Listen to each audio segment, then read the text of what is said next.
Hello అండి, అందరికీ నమస్కారం. వెల్కమ్ టు మై స్టోరీ నల్లమలలో ఆ రాత్రి. మరి ఇంకెందుకు ఆలస్యం, పదండి కథలోకి వెళ్ళిపోదాం.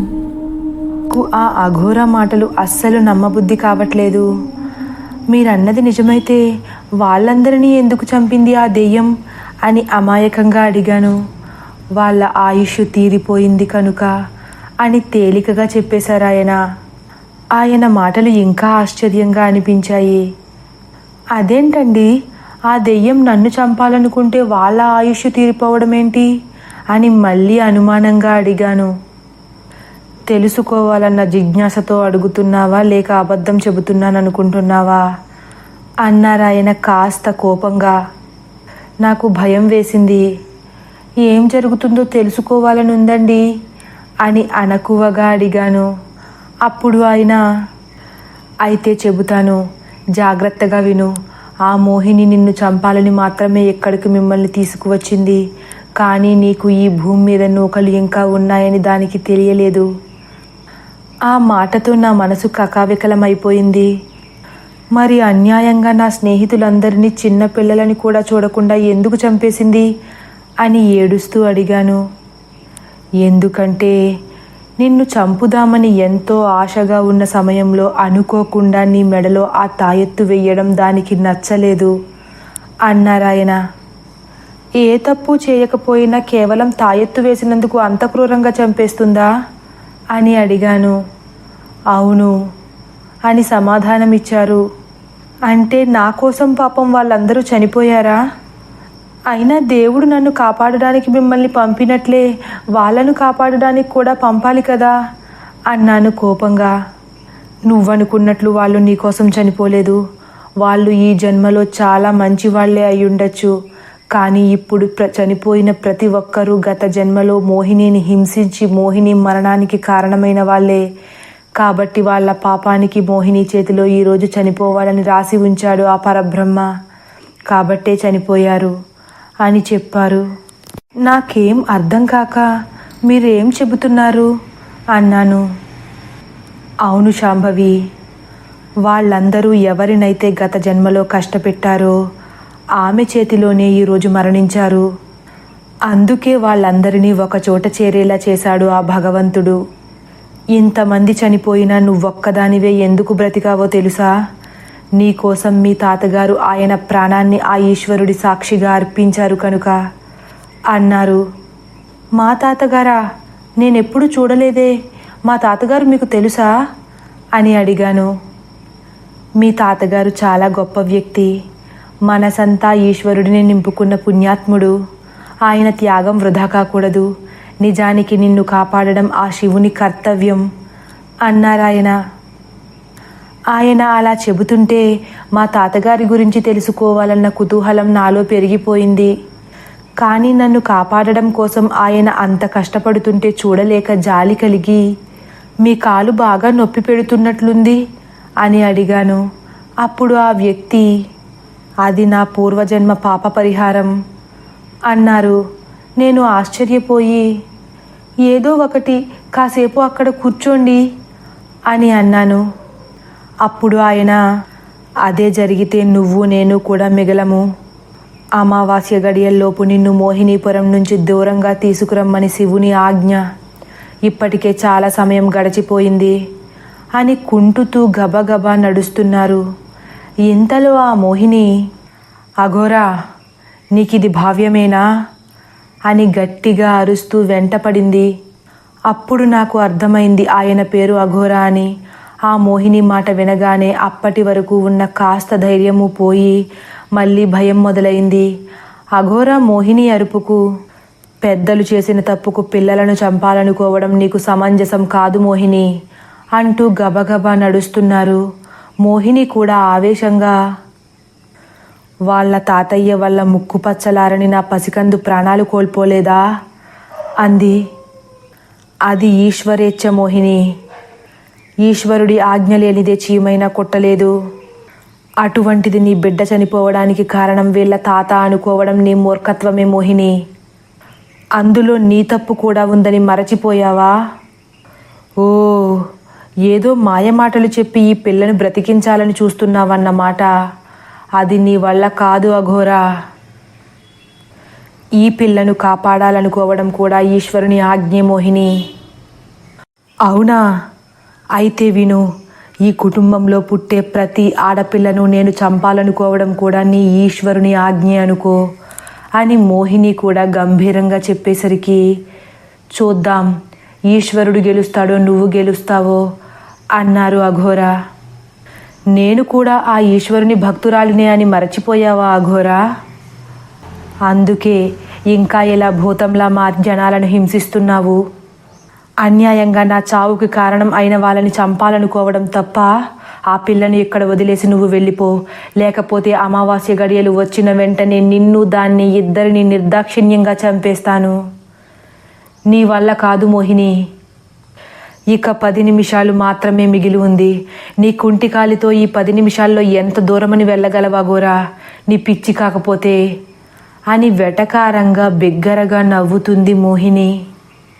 ఆ అఘోర నన్ను తొందరగా బయటకు తీసుకువెళ్లాలని విశ్వ ప్రయత్నం చేస్తున్నారు. మోహిని కూడా నన్ను చంపాలని అంతే ప్రయత్నిస్తుంది. ప్రకృతి ఇంకా భయానకంగా మారిపోతుంది. నక్కలు ఊళలు వినపడుతున్నాయి. ఆత్మల ఘోషలు మమ్మల్ని వెంబడిస్తున్నాయి. అమావాస్య గడియలు వచ్చేస్తున్నాయి. మాకు గడచిన ఒక్కో క్షణం ఇచ్చే సంతోషం కన్నా చేరాల్సిన గమ్యం మమ్మల్ని వెక్కిరిస్తున్నట్లు అనిపిస్తుంది. ఇంతలో మోహిని, అఘోరా ఇక 10 నిమిషాల్లో నా సమయం వచ్చేస్తుంది, ఓడిపోతున్నావు అని బిగ్గరగా నవ్వుతుంది. ఇక 10 నిమిషాలు అనగానే నా గుండె వేగంగా కొట్టుకుంటుంది.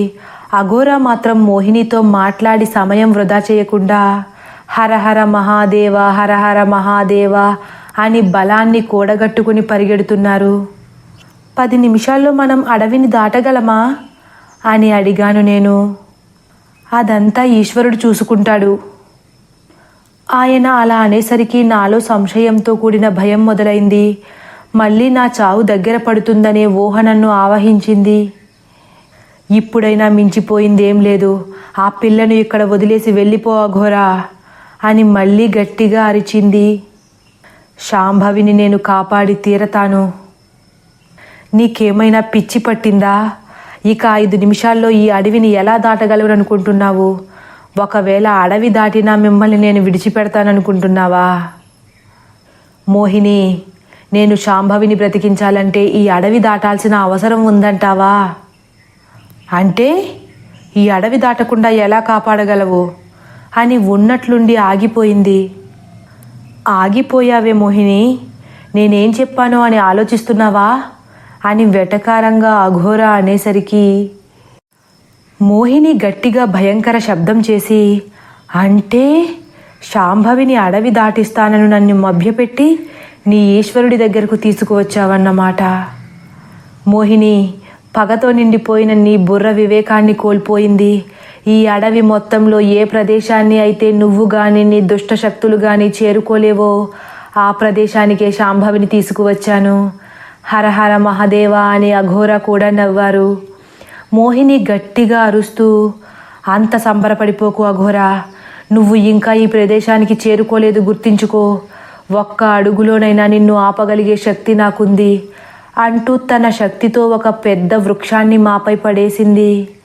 అమ్మా అని నేను గట్టిగా అరిచాను. ఈశ్వర అని అఘోర అరిచారు. మేము ఆ చెట్టు కింద ఇరుక్కుపోయాము. నేను ఏడుస్తూ ఉన్నాను. మోహిని బిగ్గరగా నవ్వుతూ, ఇప్పుడేం చేస్తావు అఘోరా? అఘోర చెట్టుని తొలగించడానికి చాలా ప్రయత్నిస్తున్నారు, కానీ మా వల్ల కావట్లేదు. అప్పుడు, ఈశ్వరా, నీ ఆజ్ఞ ప్రకారమే నేను ఆఖరి క్షణం వరకు ప్రయత్నించాను. ఇక శాంభవిని కాపాడలేకపోతున్నాను ఈశ్వరా, ఇక నువ్వే మాకు దిక్కు. ఇంతలో మోహిని, ఇక 2 నిమిషాలే మిగిలింది. అమావాస్య ఘడియల్లో నువ్వేమి చెయ్యాలనుకున్నా నేను నీకు అడ్డు రాను అని పరమేశ్వరుడు నాకు ఇచ్చిన మాట తప్పుతాడా అని నిశితంగా అడిగింది. పరమేశ్వరుణ్ణి తక్కువ అంచనా వేస్తున్నావు మోహిని. 2 నిమిషాలు కాదు, నా పరమేశ్వరుడు రెప్పపాటులో మమ్మల్ని కాపాడతాడు, చూస్తూ ఉండు. శాంభవి, ఆ పరమేశ్వరుడిని తలుచుకో తల్లి, హరహర మహాదేవ అనుకో అని గట్టిగా చెబుతున్నారు. నేను కూడా ఆయన వెనకే హరహర మహాదేవ అని వేడుకుంటున్నాను. ఇంకా ఒక్క నిమిషం, నేనే గెలుస్తున్నాను అని బిగ్గరగా నవ్వుతూ ఆనందంతో రెచ్చిపోతుంది మోహిని. ఈశ్వరా, నీ పరీక్షలు చాలు స్వామి. ఇటువంటి క్షణంలో కూడా నన్ను ఇంత పరీక్షించాలా? నన్ను కాపాడకపోయినా పర్లేదు, శాంభవిని కాపాడు తండ్రి అని ఏడుస్తూ ప్రార్థిస్తున్నారు అఘోరా. ఇంతలో మెరుపు వేగంతో గజ్జల శబ్దం మా వైపు దూసుకు వస్తుంది. అదిగో బసవన్న వస్తున్నాడు అని అఘోరా సంబరపడుతున్నారు. అఘోరా భయం పోయింది. నాకు ఈ బసవన్న ఎవరో అర్థం కాలేదు. ఆ శబ్దానికి కూడా నాకు భయం వేస్తుంది. ఇంతలో ఒక పెద్ద ఎద్దు రంకె వేసినట్లు శబ్దం వచ్చింది. నేను ఆశ్చర్యంగా చూస్తున్నాను. శివనామాన్ని స్మరిస్తూ తన్మయత్వంలో మునిగిపోయారు అఘోరా. మోహిని మాత్రం ఆ అని పెద్దగా అరుస్తూ రోదిస్తూ దూరంగా ఎక్కడికో వెళ్ళిపోతున్నట్లు అర్థమవుతుంది. ఆ ప్రదేశమంతా ఎటువంటి అలికిడి లేక నిశ్శబ్దం ఆవహించింది. మా మీద ఉన్న చెట్టు దానికదే తొలగిపోయింది. మేము ఎలా లెగిసామో కానీ నెమ్మదిగా లెగిసి నుంచున్నాము. సమయం 2 క్షణాలు మాత్రమే ఉందనగా మళ్ళీ మోహిని అరుపులు మాకు దగ్గర అవుతున్నట్లు అనిపిస్తుంది. వస్తున్నా అఘోరా, శాంభవిని చంపకుండా వదిలేదే లేదు అని పెద్ద పెద్ద అరుపులతో మోహిని మాకు దగ్గరవుతున్నట్లు అనిపిస్తుంది. బసవా, తొందరగా, మోహిని వచ్చేస్తుంది. శాంభవిని కాపాడడానికి మనకు క్షణకాలం మాత్రమే మిగిలి ఉంది బసవా, తొందరగా అని అఘోరా చాలా కంగారు పడిపోతున్నారు. మోహిని మా దగ్గరకు వచ్చేసింది. ఇంతలో ఆ ఎద్దు నన్ను ఒక్క ఉదుటున ఎత్తి దూరంగా పడేసింది. మోహిని నా వెనక ఉండి నన్ను అందుకోవడానికి పెద్దగా అరుస్తూ నన్ను వెంబడిస్తున్నట్లు అనిపించింది. కానీ నేనెప్పుడైతే కింద పడ్డానో అప్పుడు మోహిని నా దగ్గరకు రాలేకపోయింది. కానీ కోపంతో రగిలిపోతుందని మాత్రం అర్థమవుతుంది. బిగ్గరగా అరుస్తూ అఘోరాను చంపడానికి, అఘోరా నిన్ను వదలను అంటూ వెనక్కి వెళుతుంది. ఇంతలో నా పక్కన హరహర అంటూ అఘోరా పడ్డ శబ్దమైంది. మోహిని దిక్కులు పెక్కటిల్లేలా 4 దిక్కులు ఏకమయ్యేలా భయంకర ధ్వనిని చేస్తుంది. మోహిని, నన్ను కూడా అందుకోలేకపోయానని బాధపడుతున్నావా? రా, నీ శక్తిని ఉపయోగించి శాంభవిని చంపు అని వెటకారంగా అన్నారు అఘోరా. ఈశ్వరా, నువ్వు నీ భక్తుడి కోరిక మేరకు వాడి మనవరాలిని కాపాడావు. కానీ నేను బ్రతికున్నప్పుడు చనిపోయాక కూడా నిన్నే నమ్ముకున్నానని మరచిపోయావా? నీకీ పక్షపాత బుద్ధి ఏంటయ్యా అని కోపంగా అంటూ, అఘోరా మురిసిపోకు. నువ్వు ఇప్పుడు శాంభవిని కాపాడి ఉండవచ్చు, కానీ ఎప్పటికైనా శాంభవి చావు నా చేతిలోనే రాసిపెట్టి ఉందని మరచిపోకు అని ఇంకా కోపంతో రగిలిపోతుంది మోహిని. ఇప్పటికైనా జరిగిందంతా ఈశ్వరుడి ఆజ్ఞ మేరకే అని తెలుసుకో మోహిని. నీ పగను వదులుకో, లేకపోతే ఎప్పటికీ మనశ్శాంతి లేకుండా ఇలా ఆత్మలాగే నిషితో కలిసి మసిలా మారిపోతావు అన్నారు అఘోరా. భూపతివర్మ వంశాన్ని నాశనం చేసే వరకు నా ఆత్మకు శాంతి కలగదు అఘోరా అని పెద్దగా గర్జిస్తూ మాయమైపోయింది మోహిని. మోహిని అలా వెళ్ళిన వెంటనే నాకు కాస్త భయం తగ్గింది. కానీ ఒళ్ళంతా విపరీతమైన నొప్పిగా ఉంది. తట్టుకోలేకపోతూ, నాకు ఒళ్ళంతా నొప్పిగా ఉంది, మా అమ్మ నాన్నల దగ్గరకు వెళ్ళిపోవాలని ఉంది అన్నాను. అఘోరా నా చేయి పట్టుకుని, రా శాంభవి అంటూ కాస్త ముందుకు తీసుకువెళ్ళి అక్కడ కూర్చోపెట్టారు. ఇంతలో ఆ ప్రదేశమంతా తడుముతూ, దొరికింది, నిన్ను కాపాడిన ఈశ్వరుని చూస్తావా తల్లి అంటూ అగ్గిపుల్ల గీశారు. ఆ వెలుగులో నా ముందు ఒక పెద్ద శివలింగం కనిపించింది. అది ఎంత అద్భుతంగా ఉందంటే మాటల్లో చెప్పలేనంత రమణీయంగా ఉంది. అలానే ఆ శివయ్య వంక చూస్తూ ఉండిపోయాను. అఘోరా ఆ అగ్గిపుల్లతో అక్కడ దొరికిన కట్టెలను వెలిగించి పెట్టారు. ఆ వెలుగులో ఆ దట్టమైన అడవి మధ్యలో దాగి ఉన్న ఒక పురాతన శివాలయంలో నేనున్నానని నాకు అర్థమైంది. కానీ అప్పటి వరకు నేను చూడని ఆ అఘోరా రూపం మాత్రం నా వెన్నులో కాస్త వణుకు పుట్టించింది. నేను భయంతో కళ్ళను పెద్దవి చేసి ఆయన్నే చూస్తున్నాను. నా భయాన్ని గమనించిన ఆయన, భయపడకు తల్లి, నా ఆకారం నీకు భయాన్ని కలిగించవచ్చు, కనిపించేదంతా మాయ. అది అందమైన అందవిహీనమైన ఆ ఈశ్వరుడొక్కడే నిజం. అప్పటి వరకు నీకు ఎంతో నయనానందం కలిగించిన ఈ ప్రకృతి నిన్ను కబలించాలని చూడలేదా? చూడడానికి ఇంత భయపెట్టేలా ఉన్న నేను నిన్ను రక్షించలేదా? దీనిని బట్టి నీకేమర్థమైంది శాంభవి అని శాంతంగా అడుగుతూ నా దగ్గరకు వచ్చి కూర్చున్నారు. తదుపరి భాగం కోసం వేచి ఉండండి. ఒకవేళ నా కథ కానీ మీకు నచ్చినట్లయితే లైక్ చేసి సబ్స్క్రైబ్ చేయడం మర్చిపోకండి. Thank you for watching.